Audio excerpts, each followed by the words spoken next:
In 1959, a devastated nation announced it would build a train that would break 130 miles per hour, and the world burst out laughing. Western engineers called it fantasy. At home, politicians denounced it as reckless. After all, Japan's railways were bombed-out relics. Their cities were nearly 70% flattened, and commuters were crammed onto outdated tracks running at 110% capacity. So how did Japan go from global punchline to creator of the most advanced high-speed rail in history, rewriting the rules of transportation? The answer begins with ridicule, and it leads into an underdog story unlike any other. The newspapers wasted no time. Headlines from London to New York called it a fantasy, a fever dream. Time magazine ran a cartoon of a Japanese train flying off the tracks, smoke curling from its roof. British rail experts scoffed, calling the 130 miles per hour claim a childish boast. In Paris, a columnist joked that Japan's new train would need wings, not wheels. American engineers dismissed the plans as technically naive. At home, the criticism hit even harder. Tokyo's diet chambers echoed with laughter and outrage. One senior politician called the project an insult to common sense. Others demanded to know why Japan should spend billions of yen on a toy for show-offs when families still lived in shacks and food was rationed. The National Railways Board faced open rebellion from its own staff, many of whom had spent their careers coaxing battered steam engines through mountains and bomb craters. To them, a train at airplane speeds sounded like a dangerous distraction from real problems. Archival press clippings piled up. One Osaka daily screamed, "Impossible." Another warned it was a reckless gamble. Even the project's supporters struggled to keep a straight face in public. Behind closed doors, engineers whispered about derailments, tunnel collapses, and the humiliation of failure on a world stage. The plan called for a new line, standard gauge, not the narrow tracks that crisscrossed Japan, built from scratch through miles of mountains with a 5-year deadline. No country had ever built a high-speed passenger train before, let alone one rising from the ashes of war. As the ridicule mounted, so did the pressure. The world expected Japan to fail. At home, every yen spent was another reason for scorn. But beneath the laughter, a handful of engineers kept their eyes on the blueprints, determined to prove that the impossible was only impossible until someone did it. Japan's railways in the late 1950s were a study in exhaustion. The war had left scars across every mile of track. Tokyo and Osaka, once the beating hearts of industry, stood half-ruined. American bombers had flattened up to 70% of the cities. The economy had shrunk by half. On the ground, the main arteries of the nation, the railways, were choked. The Tokaido Main Line, the backbone connecting Tokyo and Osaka, ran on narrow 1,067mm gauge tracks designed for slower, lighter trains. By 1957, this line was straining under the weight of 300,000 passengers each day, running at 110% of its intended capacity. Trains crawled through a maze of congested stations, forced to share tracks with slow-moving freight. Long-distance journeys between Tokyo and Osaka could take 7 hours if the schedules held. More often, delays and overcrowding turned travel into an ordeal. The physical damage was only part of the problem. The system itself was outdated. Steam locomotives, patched together from pre-war parts, struggled to keep up with the demands of a growing, urbanizing population. The narrow gauge limited speed and stability, making any talk of high-speed travel seem like fantasy. Every day, commuters packed into carriages far beyond their design limits, while railway staff scrambled to manage breakdowns and bottlenecks. For the engineers tasked with rebuilding the nation's infrastructure, the obstacles were overwhelming. Bomb craters still dotted the countryside. Bridges and tunnels, vital for any straight, fast route, had been destroyed or damaged beyond repair. The cost of simply restoring the old system was staggering. Proposing an entirely new railway, built to a broader gauge and designed for speeds no one had ever attempted, bordered on madness. Yet the old ways could not meet the needs of a country determined to rise from ruin. The crisis forced a simple question. If conventional thinking could only deliver more congestion and delay, where could Japan find the answers it needed? The search for a solution would soon lead far beyond the world of traditional railwaymen. In the aftermath of war, Japan's most brilliant engineers found themselves out of work and without purpose. The American occupation ban on aircraft production had grounded an entire generation of aerospace minds. Men who once designed fighter planes were suddenly left with nothing but their expertise in air, speed, and precision. Tadashi Matsudaira, once a Navy aviation researcher, was among them. So was Tadanao Miki, whose background in aerodynamics had shaped some of Japan's fastest wartime aircraft. Stripped of their old roles, these engineers turned their attention to the railways, the only place left where speed still mattered. They brought with them a new way of thinking.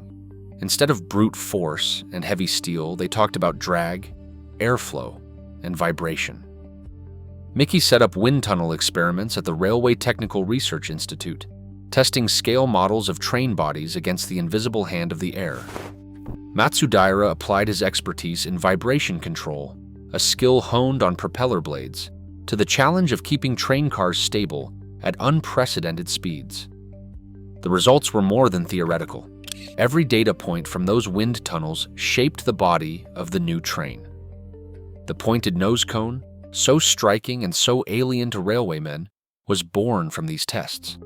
Its shape, inspired by the streamlined noses of fighter planes, would slice through the air at 130 miles per hour, reducing resistance and crucially preventing violent pressure waves when entering tunnels. Lightweight aluminum replaced the heavy steel of the past. Power was not concentrated in a single locomotive, but distributed across multiple cars, echoing the redundancy and efficiency of aircraft systems. The team's approach was radical, but it was grounded in hard science and first-hand experience. They were not just building a faster train, they were reinventing what a train could be, using tools and ideas that had once been reserved for the sky. In the shadows of skepticism, these ex-aviation engineers turned defeat into an accidental advantage. Their breakthroughs would soon demand a leader bold enough to unite their talents and push the project beyond the drawing board.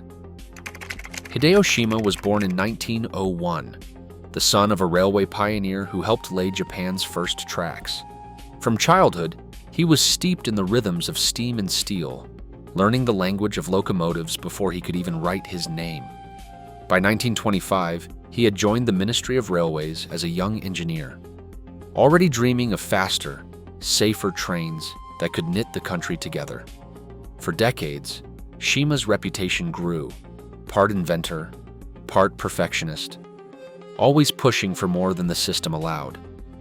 But in 1951, his career nearly ended in tragedy. A tunnel fire on the Tokaido line claimed over 100 lives. Though Shima was not at fault, he resigned in accordance with the old code of responsibility. For 4 years, he lived in quiet exile, haunted by the weight of loss and the unfinished work he left behind.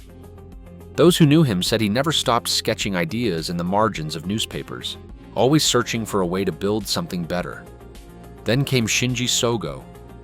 In 1955, Sogo, the new president of Japanese National Railways, tracked Shima down. He made a simple but audacious request.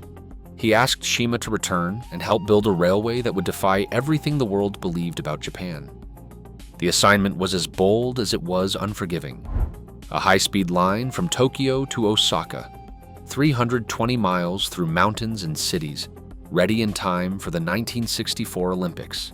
The budget was uncertain, the technology unproven, and the political risk immense. Sogo needed someone who could unite the scattered talents of engineers and push them past their own doubts. Shima agreed. He came back not as a bureaucrat, but as a man on a mission. He gathered the former aircraft engineers, the dreamers, and the outcasts and gave them a single goal: build the fastest, safest railway the world had ever seen. Under his leadership, the project became more than a technical challenge. It became a test of national resolve. Shima's return transformed a collection of blueprints into a unified vision, one that would soon face the full force of skepticism from politicians, bankers, and even his own colleagues. But for the first time, The impossible train had a leader who refused to accept the limits of the past. Shinji Sogo knew that blueprints and dreams alone would not lay a single mile of new track. The project needed real money, more than Japan's battered economy could provide. Inside government chambers, the debate grew fierce and public. Lawmakers grilled Sogo and his team, demanding to know why scarce funds should be poured into a train many still called fantasy. Critics pointed to the mountains, the rivers, the endless need for bridges and tunnels. They argued that such terrain made high-speed rail not just expensive, but reckless. Sogo stood his ground. He argued that the Tokaido corridor was suffocating under its own success, that without a bold solution, the nation's economic recovery would stall. But domestic resistance was only half the battle. To cover the staggering costs, Sogo turned to the World Bank. The stakes were enormous. Japan's application for a loan, $80 million, the largest ever sought for a railway, landed on skeptical desks in Washington. Bank officials pored over engineering reports, worried about earthquake risks and the technical challenge of building 3,000 bridges and 67 tunnels along a 320-mile route. Some doubted that Japan, still rebuilding from ruin, could handle such a feat. Negotiations dragged for months, each side wary of a project that seemed to defy logic and precedent. On May 1, 1961, the World Bank finally approved the loan. The money came with conditions, but it was enough to break the deadlock. Construction could begin in earnest. The announcement silenced some critics, but not all.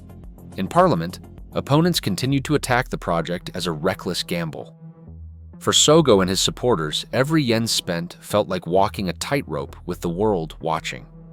The Shinkansen was no longer just an idea, it was a promise, and now a test Japan could not afford to fail. Blueprints became steel and concrete as construction crews fanned out along the Tokaido corridor. The team's first decision upended a century of Japanese rail tradition. They abandoned the old 1,067mm narrow gauge and laid entirely new tracks at the international standard of 1,435mm. This wider gauge meant greater stability at high speeds, but it also meant every mile of track had to be built from scratch. No shortcuts, no mixing with slower trains. To keep the line straight enough for 130 miles per hour, engineers carved a path that demanded 3,000 bridges and 67 tunnels, slicing through mountains and spanning rivers with a scale unseen in Japanese civil works. Power came not from a single locomotive, but from electric motors mounted under every car.